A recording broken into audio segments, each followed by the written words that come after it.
यदा हि धर्मस्य ग्लानिर्भवति भारत अभितानमधर्मस्य तदात्मानं सृजाम्यहम्।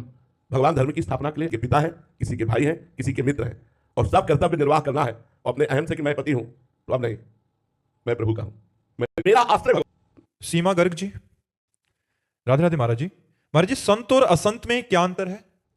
संत जो अपना अहित करे उसका भी हित करे उसे संत, जो अपना हित करे उसका भी अहित करे वो असंत।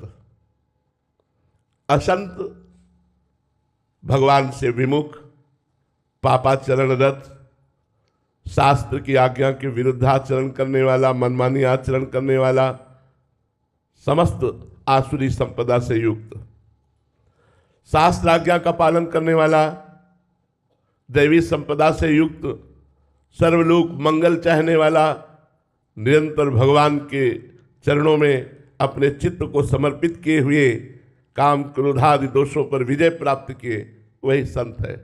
कामादिक मद दंभ न जाके तात निरंतर बस में ताके, वही संत है जो भगवान को प्रेमाधीन किए हुए है। वही प्रेमाधीन कर सकता है जो काम क्रोध लोभ मोह मद मत्सर इन पर विजय प्राप्त कर लिया है भजन के प्रभाव से। जो इनमें फंसा हुआ है, शास्त्र विरुद्ध आचरण करता है, वही असंत। समस्त आसुरी संपदा असंतों के हृदय में होती है और दैवी संपदा संतों के हृदय में होती है। विविध प्रकार से देखा जाए सब में भगवान विराजमान है, पर असंतों का संग न मिले चाहे नरक भले मिल जाए। बर भल वास नरक करताता और दुष्ट संग जनि देव विधाता। दुष्ट संग न मिले, दुष्ट संग जो दूसरों का अहित करते रहते हैं, जो सब में दोष दर्शन करते हैं, जो दूसरों की निंदा करते हैं, जो दूसरों के गुणों में भी दोष निकालते हैं, दूसरों का अमंगल विचारते रहते हैं, ऐसे लोगों का संग न मिले। बरभल वास नरक करताता दुष्ट संग जनि देव विधाता। तो संत और असंत में बड़ा अंतर है। संत भगवान का कृपा का स्वरूप होता है, असंत भगवान से विमुख होता है। बीना जी राजस्थान से। महाराज जी, देहाभिमान पूर्णता गलित कैसे और कब होता है? जब संतों का संग होता है, शास्त्र का स्वाध्याय होता है, निरंतर भजन होता है, तो संत संग और शास्त्र स्वाध्याय से पवित्र भजन के द्वारा जब ज्ञान उत्पन्न होता है तो अज्ञान जनित देहाभिमान नष्ट हो जाता है। अगर संत संग ना हो तो अब देहाभिमान नष्ट नहीं होगा। देहाभिमान नष्ट होता ही संत संग से है।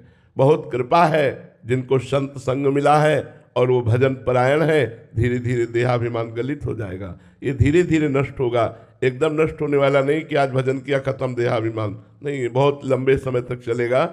भजन करते हुए भी ये बना रहेगा, पर भगवान की कृपा है तो धीरे धीरे कुछ प्रभाव नहीं डाल पाएगा, धीरे धीरे स्वयं क्षीण होता जाएगा। तो सत्संग, शास्त्रों का स्वाध्याय, पवित्र भगवान का निरंतर भजन, पवित्र दिनचर्या, हमारी पूरी दिनचर्या पवित्र, तो मलिन अंतःकरण में देहाभिमान पुष्ट होता है और निर्मल अंतःकरण में देहाभिमान नष्ट होता है। इसलिए भगवान का भजन मुख्य है, संतों का संग सहायक है। ये देहाभिमान नष्ट हो जाएगा। खूब नाम जप करो, संतों का संग करो। किरण बालाजी गुरुग्राम से। राधे राधे महाराज जी। महाराज जी, ये तत्व दृष्टि क्या होती है? भगवान परम तत्व स्वरूप है और संपूर्ण सृष्टि 24 तत्वों से बनी है। जो सांख्य योग में चलते हैं वो तत्व चिंतन के द्वारा तत्व स्वरूप परमात्मा को प्राप्त होते हैं। जैसे पंच तत्व से ये शरीर रचित है, 5 इंद्रियां कर्मेंद्रिय हैं, 5 ज्ञानेंद्रियां, और इनको भोगने वाले 5 तन्मात्राएं, शब्द स्पर्श रूप रस गंध, और इन सब का शासन करने वाला अंतःकरण चतुष्टय, मन बुद्धि चित्त अहंकार, ये 24 तत्वों से जो पूरा जगत रचा हुआ है, इसको प्रकाशित करने वाला 25वां तत्व है आत्मस्वरूप। तो सांख्य योग के द्वारा इन तत्वों का चिंतन करते हुए, सृष्टि से वैराग्य धारण करके परम तत्व स्वरूप आत्म स्वरूप परमात्मा में स्थित होना ही तत्व चिंतन कहलाता है। समस्त चराचर जगत तत्व के द्वारा ही बना हुआ है और उसका परम तत्व परमात्मा है और वही परमात्मा स्वरूप मैं हूं, ऐसा चिंतन करना सांख्य योग का तत्व चिंतन है। दीपक जी, राधे राधे महाराज जी। महाराज जी, जब हम सब कुछ भगवान के सहारे छोड़ देते हैं तब हमारा कर्तव्य क्या क्या रह जाता है महाराज जी? फिर तो आपका कर्तव्य नहीं रह जाएगा, आपसे कराया जाएगा। जब तक अहंकार है तब तक हमको ये, जैसे आपने कहा नहीं कि हमने सब कुछ भगवान पर छोड़ दिया है, तो अभी नहीं छोड़ा है, क्योंकि अभी आपकी स्मृति है ना, तो अहंकार बकाया है, अभी अहंकार बकाया है। जब ये स्मृति ही ना रह जाए कि मैंने भगवान पर सब कुछ छोड़ दिया है, तो स्वयं भगवान जैसे अर्जुन का रथ हाँकने लगते हैं। अर्जुन को कहाँ ले जाना है, क्या करना है, स्वयं भगवान जानते हैं। ऐसे ही उसके हृदय में भगवान बैठ करके कब क्या कराना है वो स्वयं कराते हैं। न उसका कोई संकल्प होता है, न उसका कोई अहंकार करता भाव होता है। अपने आप उससे क्रियाएं होती हैं जिससे जगत मंगल होता है, अपने आप कर्तव्य का पालन होता है। वो अहंकार से नहीं, वो भगवान से होता है।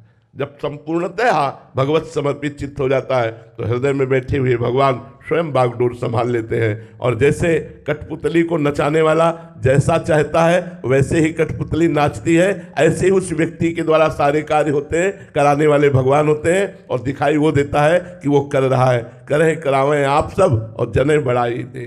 ये भक्तों के साथ होता है जो अपने जीवन को भगवान के चरणों में समर्पित कर चुके हैं। बहुत अच्छी तरह से कर्म होता है। ऐसा न समझे कि अहंकार से ही कर्म ठीक होता है। अहंकार से कर्म तो मलिन होता है, लेकिन भगवत समर्पित शरीर से जो कर्म होगा वो जगत पावन करने वाला, जगत मंगल करने वाला होगा। इसलिए समर्पण अत्यंत आवश्यक है। नवधा भक्ति का आखिरी भक्ति स्वरूप है आत्मसमर्पण।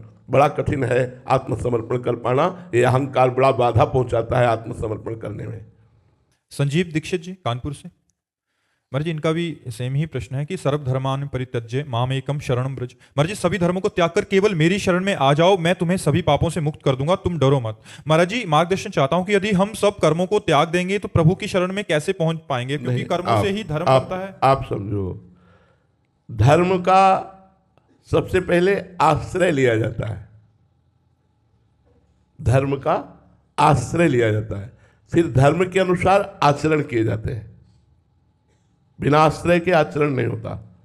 अब यहां भगवान जो कह रहे हैं वो त्यज लोक धर्मान के लिए कह रहे हैं, क्योंकि भगवान अवतरित ही हुए हैं धर्म की स्थापना करने के लिए।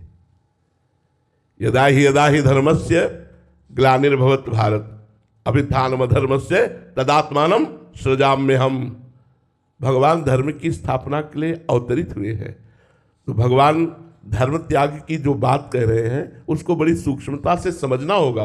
भगवान लोक धर्म के त्याग की बात कर रहे हैं। जैसे लोक धर्म में आप किसी के पति हैं, किसी के पुत्र हैं, किसी के पिता हैं, किसी के भाई हैं, किसी के मित्र हैं, और सब कर्तव्य निर्वाह करना है।